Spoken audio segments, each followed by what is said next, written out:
Allah Akbar. You want to know what Muslim look like? Look to our second generation Muslim.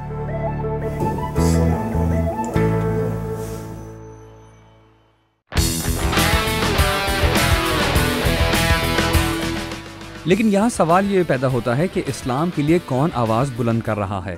جب ہم مسلمانوں کے بارے میں بات کرتے ہیں ہم سوچتے ضرور ہیں کہ اسلام کا دفاع کرنے والا کون ہے.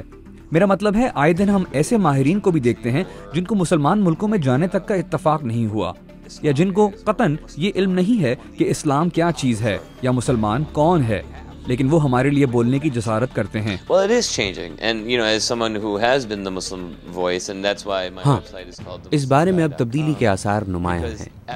جہاں تک میرا تعلق ہے، میری ویب سائٹ کا مطلب ہی مسلمانوں کی راہبری ہے. 11 ستمبر کے بعد جب بھی CNN، فاکس نیوز یا BBC پر آیا، لوگوں نے یہی کہا کہ وہ مسلمان آ گیا. ہم مسلمانوں اور مسلم امہ میں ایک نئی قیادت سامنے لا رہے ہیں تاکہ ہم اپنا احتساب کر سکیں، بلکہ سوچ سمجھ کی سطح کو بلند کر سکیں تاکہ عالمی سطح پر سچائی اور دانش کو فروغ دے سکیں. Raise the level of enlightenment, raise the level of intellectual honesty for people worldwide. دوسرے مذاہب کے ماننے والوں کے بارے میں آپ کا کیا خیال ہے؟ ہم ان کو کس طرح سے قائل کر سکتے ہیں کہ وہ اسلام سے خوف زدہ نہ ہوں؟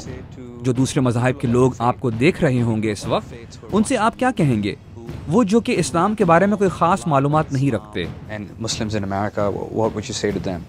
میں ان سے کہتا ہوں کہ اگر آپ مسلمانوں کے بارے میں کچھ جاننا چاہتے ہیں تو مسلمانوں کی دوسری نسل کو دیکھیں. وہ بوائے اسکاؤٹ پروگرام میں شامل ہیں، وہ بین المذاہب مکالمے میں شریک ہیں، وہ باورچی خانوں میں کام کر رہے ہیں، وہ امریکہ کی تعمیر کر رہے ہیں، وہ اعلیٰ تعلیم یافتہ ہیں، یہاں تک کہ وہ امریکی شراکتی اداروں میں موجود ہیں، اور فی الواقع وہ اعلیٰ انداز سے امریکہ کی نمائندگی کرتے ہیں. اس لیے آپ اس شخص کو مثال بنا سکتے ہیں جو اپنے عقیدے پر کاربند ہوتے ہوئے یہاں کا بہترین شہری ہے اور بنی نوع انسان کی بہتری کے لیے کوشاں ہے.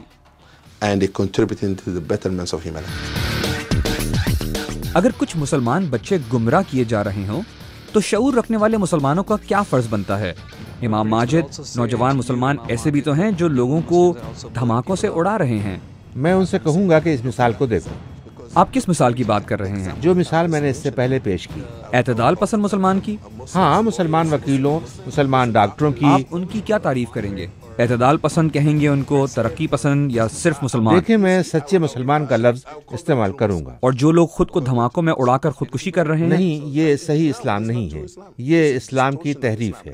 میں یہ بات ببانگ دوحل اور کسی خوف و ڈر کے بغیر کہتا ہوں. میں یہ باتیں اپنے جمعے کے خطبے میں بیان کرتا ہوں، میں یہ باتیں عام لوگوں سے کہتا ہوں. میں وہ آدمی نہیں جو نجی محفل میں ایک بات اور عوام کے سامنے دوسری بات کہے.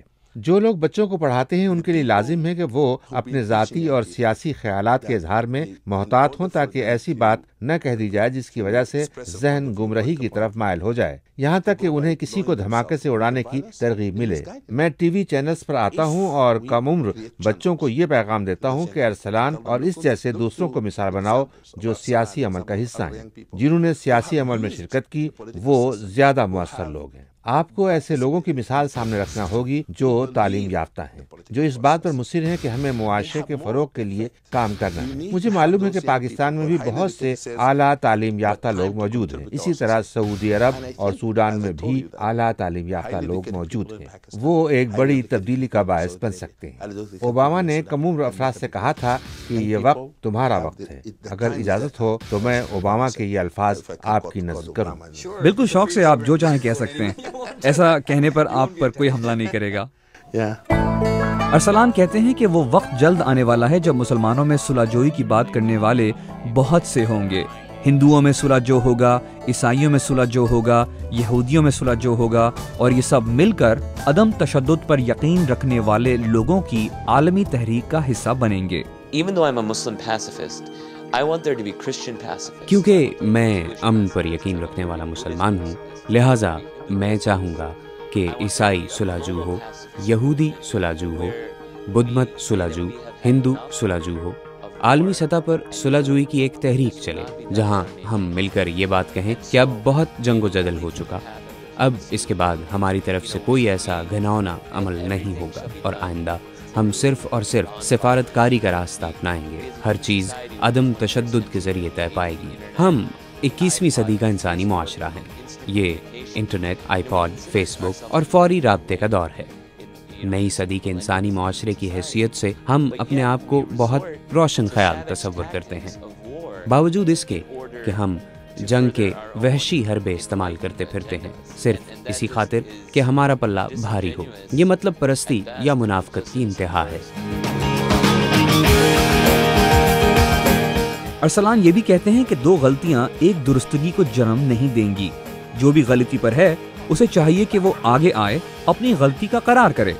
جب مسلمان کوئی غلط کام کریں، میں پہلا شخص ہوں گا کہ اس بات کا اقرار کروں کہ یہ غلط ہوا اور ایسا نہیں ہونا چاہیے تھا. اسی طرح جب کوئی دوسرا غلط عمل کرے تو میں پہلا آدمی ہوں گا جو یہ کہے گا کہ یہ درست نہیں ہوا اور ایسا نہیں ہونا چاہیے تھا. اور سب سے بڑھ کر اگر خود مجھ سے کوئی ایسا عمل سرزد ہو جو سراسر غلط ہو تو میں پہلا آدمی ہوں گا جو یہ اقرار کرے گا کہ میں نے غلط کام کیا اور میں معذرت خواہ ہوں. یہ انسانی جذبہ پرانا ہے. اب ضروری ہو گیا ہے کہ ہم میں زیادہ سے زیادہ اجتماعی انکساری اور عاجزی کا عنصر پروان چڑھے. ناقدین کہیں گے کہ اتنا بڑا کام سر انجام دینے کا دعویٰ یا تو آپ کی دماغی کیفیت ٹھیک نہیں، یا پھر یہ کہ آپ خوابوں کی دنیا کے باسی ہیں کہ ساری زندگی ایک مقصد کے حصول کی خاطر وقف کر دیں. کون چاہے گا کہ ایسا کرے؟ میں سمجھتا ہوں کہ یہی وقت ہے کہ اس دنیا کی بہتری کی خاطر کچھ لوگ اپنی زندگیاں وقف کر دیں. لیکن آپ یہ کس طرح کر پائیں گے جب آپ کو ذرائع ابلاغ پر آنے کا موقع ہی نہ ملے؟ ایسا نہیں، مجھے وقت ملتا ہے. میں national public radio, CNN، Fox news اور BBC پر آتا ہوں. لیکن آپ انہی معاملوں پر بات کرتے ہیں؟ بالکل. مارچ میں دوحہ میں تھا جہاں ایک مذاکرہ ہوا جسے BBC ٹیلی ویژن نے نشر کیا، جو دنیا کے 200 ممالک کے 300 ملین لوگوں نے براہ راست دیکھا. اس کا عنوان مسلمان اور انتہا پسندی تھا، اور وہ بھی ایک گلف ریاست کے ملک قطر کے دوحہ جیسے شہر میں. سننے والوں کے 71% نے ہمارے خیالات سے اتفاق کیا کہ مسلمان کی حیثیت سے ہم نے انتہا پسندی کے انسداد کے لیے کافی کچھ نہیں کیا. اور یہی میں کہتا چلا آیا ہوں، وہ یہ کہ جو ہی جذبات ٹھنڈے ہوں گے اور لوگ دلیل کے وزنی ہونے پر غور کریں گے تو وہ بنیادی انسانی صاف گوئی اور ہمدردی کی طرف لوٹیں گے جس کا تذکرہ ہو رہا ہے.